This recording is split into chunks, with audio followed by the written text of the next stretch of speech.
ও hello, কি করছো?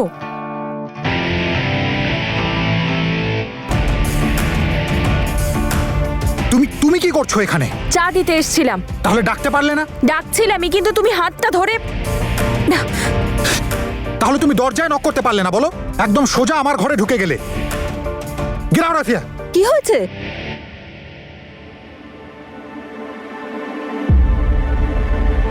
কি হয়েছে? চেঁচাচ্ছিস কেন ওর ওপর? আর এগুলো কি? মা মা মা অ্যাকচুয়ালি ভুলটা আমারই ছিল। ভুল করে হাত থেকে চাটা পড়ে গেছে, সেই জন্যই।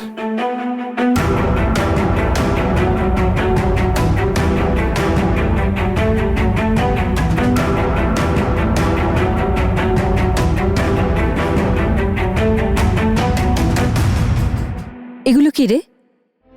চেঁচাচ্ছিস কেন এরকম? আমি পাঠিয়েছিলাম ওকে তোকে ওঠাবার জন্য।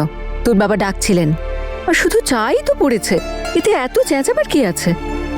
আই এম রিয়েলি সরি মা, আসলে আই এম রিয়েলি সরি। আমাকে কি সরি বলছিস? ওকে গিয়ে বল। হ্যাঁ, ওকেও বলে দেবো। আমি তো সকাল সকাল ওকে এই জন্যই তোর কাছে পাঠিয়েছিলাম, যাতে তোর মুডটা ভালো হয়ে যায়, আর তুই ওর মুডটাই খারাপ করে দিলি। তোর বাবার সঙ্গে কথা বলে নিয়েছি আমি। আমরা যাব তনুর বাবার সঙ্গে কথা বলতে। আর দেখ, তুইও তো এটাই চাস বল? তুই তনুর সঙ্গে কথা বল না। মা, আমি এটা একদম চাই না।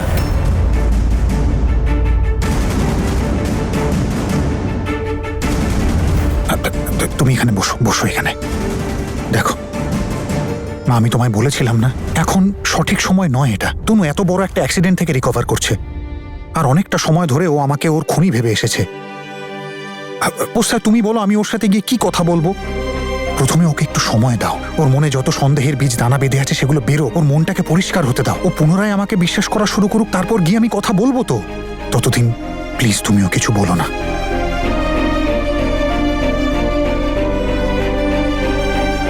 ওর দরকারটাই বা কি ছিল আমার রুমে আসার? Stupid girl. Stupid angry man. ভাবেটা কেউ নিজেকে? এত জোরে হাতটা ধরেছে যে এখনো ব্যথা করছে। ছাড়বো না ওকে আমি।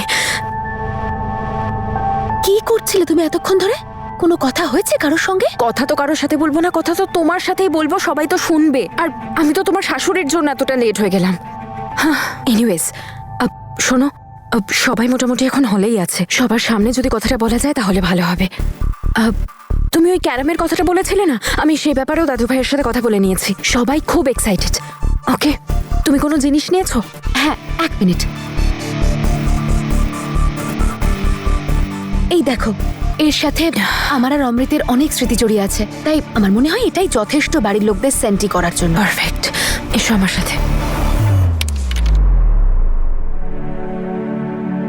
বৌমা, আমাকে প্রথমে 2 কাপ চা খাওয়াও। 2 কাপ?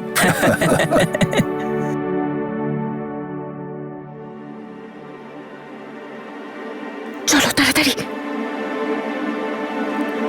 স্টার্ট।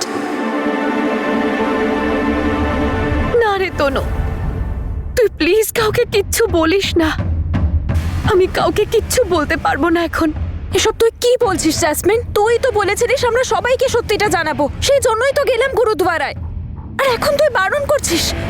না জ্যাসমিন, এটা তুই ভুল করছিস। আর এত বড় সিদ্ধান্ত তুই একা নিতে পারিস না। না তনু, আমি আর কি করব বল?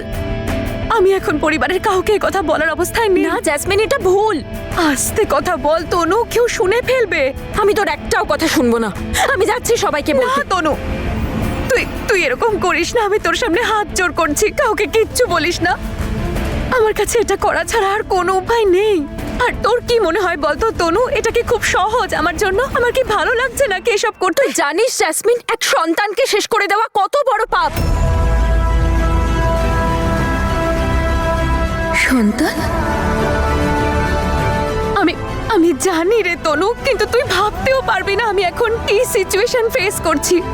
কি করব আমি কিচ্ছু বুঝতে পারছি না। আর সেই জন্যই তো আমি দেখ এই চিহ্নগুলো নিতে এসেছিলাম অমৃতের, যাতে এটা দেখে দেখে আমি একটু মনের জোর পাই। তনু প্লিজ, আমি তোকে রিকোয়েস্ট করছি, কাউকে কিচ্ছু বলিস না। আমি চলে যাচ্ছি। জ্যাসমিন, জেসমিন, মা আপনি? জেসমিন, দাঁড়াও জেসমিন।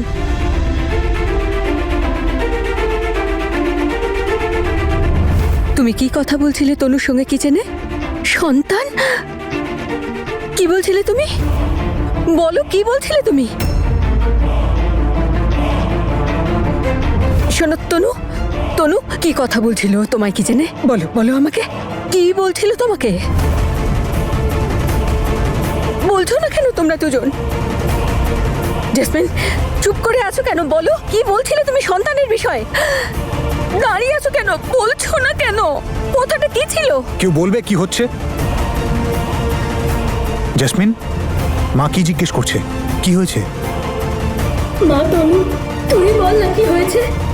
ঠাম্মি, মা এই কথাটা জেসমিনই আপনাদেরকে বলবে, কারণ এটা ওর প্রাইভেট ম্যাটার।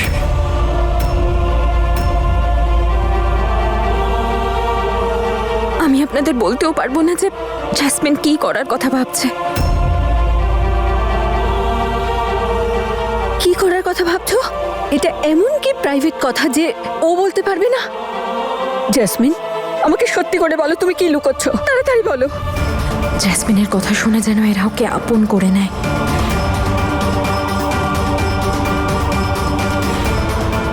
মা আসলে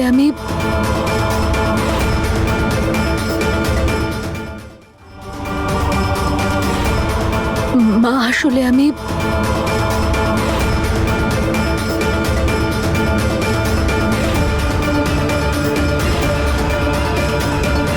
বলো মা, তাড়াতাড়ি বলো। আমি প্রেগনেন্ট।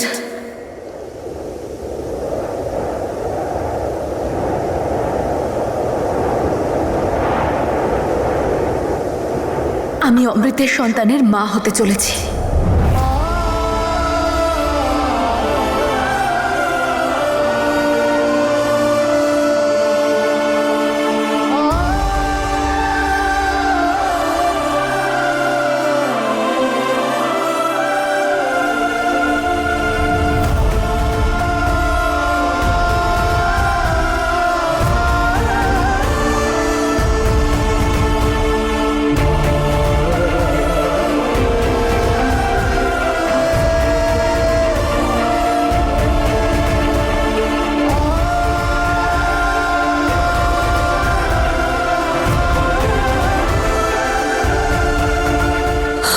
অমৃতের সন্তান।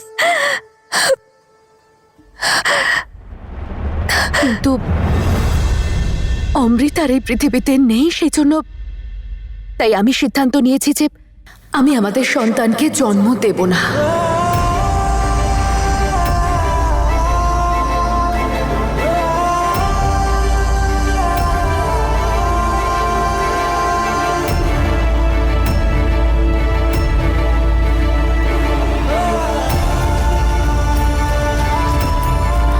আমি এখানে সবার দুঃখ কমাতে এসেছিলাম, কিন্তু সবার চিন্তা বাড়িয়ে দিচ্ছি।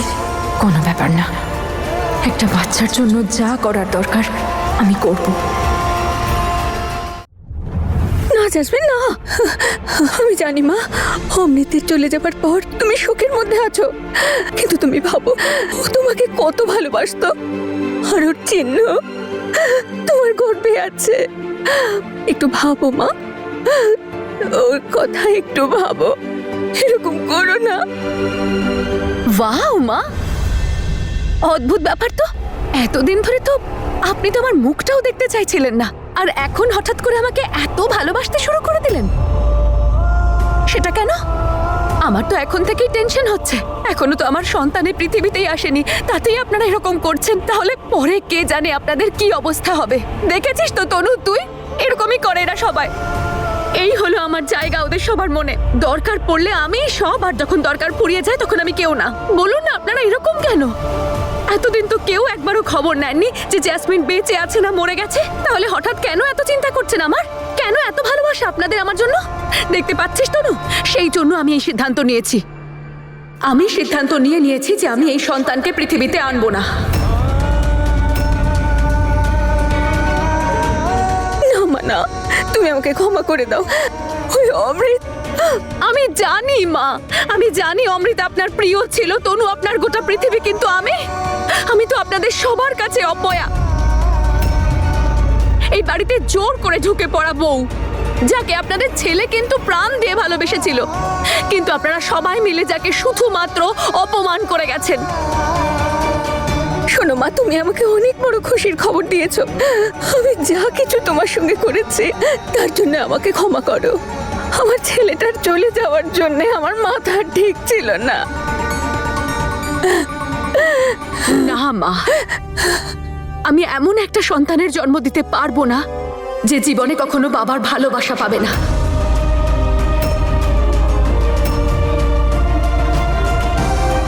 আর বাবার ভালোবাসা কি হয়ে থাকে সন্তানের জন্য সেটা আপনাদের সবার থেকে ভালো আর কে জানবে। সেই জন্যই তো সিমরান দিদি বুজোকে বিয়ে করেছে, যাতে ক্যান্ডি কখনো বাবার অভাব না বুঝতে পারে। আর সেটাই তো আমিও চাইছি, আমার সন্তান যেন কখনো তার বাবার অভাবটা বুঝতে না পারে।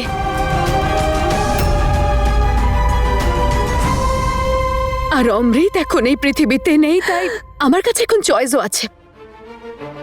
আমি ডিসাইড করে নিয়েছি যে আমি এই সন্তানের জন্ম দেব না। জেসমিন, জেসমিন, জেসমিন, জেসমিন, আমার কথা শোনো। দেখো, তোমার কষ্টটা আমি বুঝতে পারছি, আমার থেকে ভালো আর কে বুঝবে। কিন্তু মা হওয়া না অনেক বড় ভাগ্যের ব্যাপার জেসমিন। উপরওয়ালার আশীর্বাদ এটা, একে বারণ করো না। আর তুমি তো তার সন্তানকে জন্ম দিচ্ছ যাকে তুমি ভালোবাসতে, তাই না? ও তোমাকে ভালোবাসতো, একবার ভাবো ওর কথা। ওর আত্মা কতটা শান্তি পাবে এটা দেখে, যে ও না থাকলেও অন্তত ওর সন্তান তো আছে তোমার কাছে। জেসমিন, ও ঠিক বলছে মা, এটা আমার অমৃতের শেষ চিহ্ন। এরকম করতে পারো না। বাও মা, কি বলতেন আপনারা আমাকে আগে? গিরগিটি, গিরগিটি বলতেন তো আপনারা। কিন্তু এত তাড়াতাড়ি তো জীবনে আমিও কখনো রং বদলাইনি। আজ যখন অমৃত এই পৃথিবীতে নেই, তখন ওর শেষ চিহ্ন নিয়ে আপনারা এত চিন্তা করছেন। আর ও যখন বেঁচে ছিল তখন ওর ইচ্ছেটাকে আপনারা এতটুকুও মূল্য দেননি। কারণ যদি আপনারা ওর খুশিটাকে দেখতেন, তাহলে ও আমার সাথে এভাবে লন্ডন পালিয়ে যেত না। এসেছিল না ও আপনাদের কাছে, কিন্তু সেই সময় আপনারা অহংকারের বশে ওকে পরিষ্কার জানিয়ে দিয়েছিলেন ও যেন আমার সঙ্গে না থাকে। জেসমিন এই বাড়িতে ঢুকতে পারবে না, এটাই আমার শেষ সিদ্ধান্ত। আমরা তো এখনো সেই শাস্তি ভোগ করছি। ও তো আমাদের ছেড়ে চলে গেল চিরদিনের মতো। আমাদের ভুল আমরা শুধরে নিতে চাইছি মা। হ্যাঁ জেসমিন, দেখো, শুরু থেকে কোনো কিছু ঠিক ছিলই না। আর সিচুয়েশন এত তাড়াতাড়ি বদলে গেছে যে আমরা তোমার ব্যাপারে ভালো কিছু ভাবতেই পারিনি। আমাদের ভুল এটা, আমরা ক্ষমা চাইছি। প্লিজ আমাদের ক্ষমা করে দাও, এই কাজটা করো না। হ্যাঁ জেসমিন, প্লিজ তুমি রাজি হও। অমৃতের জন্য প্লিজ রাজি হও। Jasmine please. মীর, তুই এখানে চুপচাপ দাঁড়িয়ে আছিস কেন? ওকে বল না, ও যেন এরকম না করে। এটা আমার অমৃতের শেষ চিহ্ন। আপনার তনু আর এই পৃথিবীতে নেই, আর তার সাথে তনুর সন্তানও। হ্যাঁ মা, উপরওয়ালার আশীর্বাদ বাচ্চা। ওকে কিছু করো না, এই পাপ করো না মা।